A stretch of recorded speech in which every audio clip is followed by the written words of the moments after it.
Dennis, thanks for the pictures. Looks like you get a really well laid out plan here. I probably wouldn't change too much, actually. So from the looks of it, just to make sure I got it right, looks like you're planning on uplighting this tree, which I think is good, as well as the front stonework of the house here, which I really like. Looks like you have one light up here that's going to be featuring this part of the stone wall, and then also one in the middle here to get the garage part and this front peak, as well as highlighting these two trees. And then by the looks of things, it looks like you have a couple path lights over there and then kind of over here. So I think that's all great. The only thing I might add is just to kind of balance it out a bit, and because you have a walkway here, you might want to consider adding a path light here and a path light here. Then that way you've got this uplit. You've got a path light here that kind of complements the other path light here to highlight this. You have a light that's going to be accenting the front of the house here. You've got another path light here, and then again you're back up into some uplighting. So really that's the only thing I would change. And then the other thing I would probably do is for running the wire. It looks like you kind of had a plan of running the wire under the sidewalk maybe twice, and I think to get in here. You can do that. That works.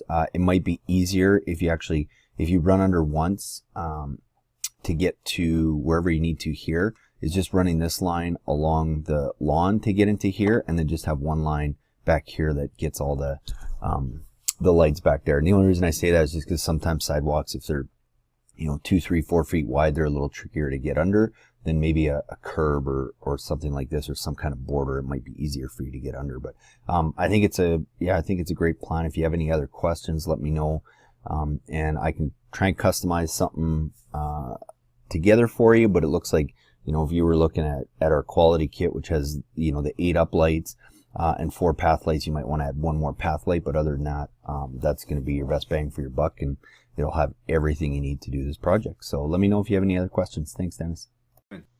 Thanks again for watching, guys, as we show you how to easily install low voltage landscape lighting. So there's various different lights you can look at. The most popular is easily the uplight, accent light, or bullet light, often used to highlight different trees and features in your yard. Another very popular light is a wash light, often used to highlight the fronts of homes and beautiful stonework.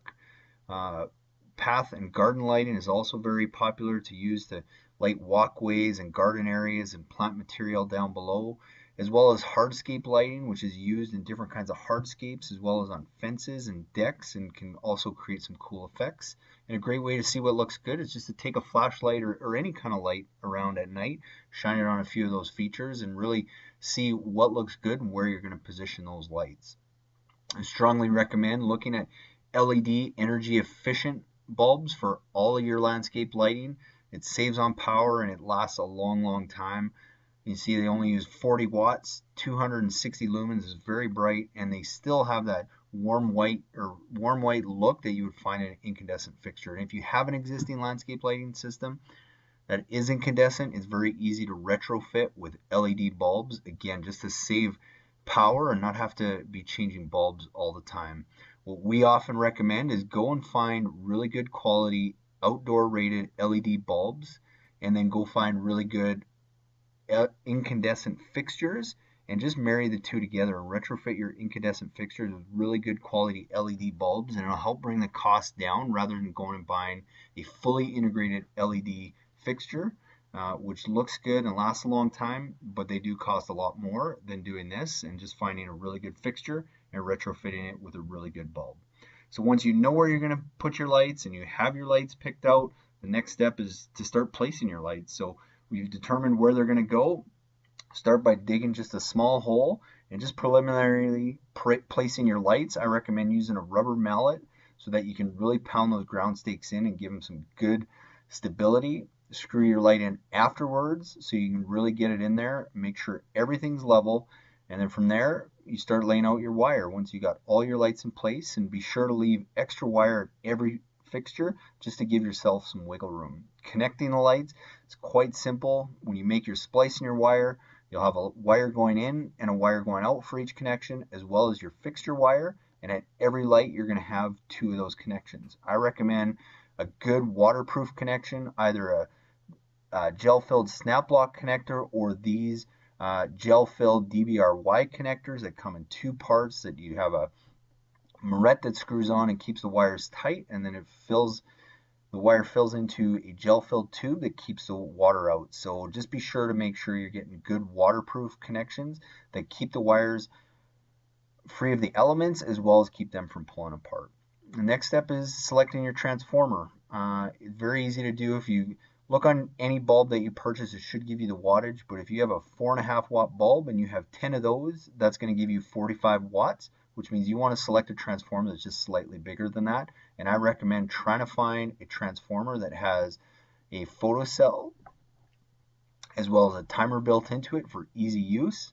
Very easy to wire in your transformer. Depending on the transformer you have, it's generally going to have a common tap and a 12 volt tap.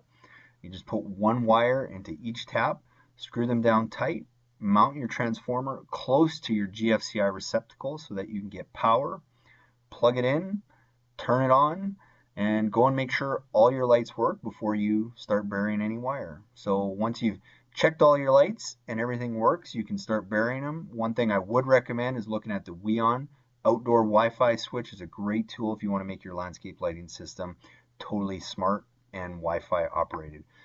To bury the wires, very easy with a flat-ended shovel, creating a trench that's 6 to 8 inches deep, spreading the turf open and pushing that wire down and stomping it down within no time at all. It looks like you haven't even been there. And in the mulch, it's just a matter of pulling it back and creating a path to lay down that wire, stapling it down and burying everything over that. So hopefully that helped. And if you have any questions, by all means, you can always reach out to us and follow us on Facebook and Hey guys, thanks so much for watching that video. I hope you guys got some great ideas for your own do-it-yourself landscape lighting projects.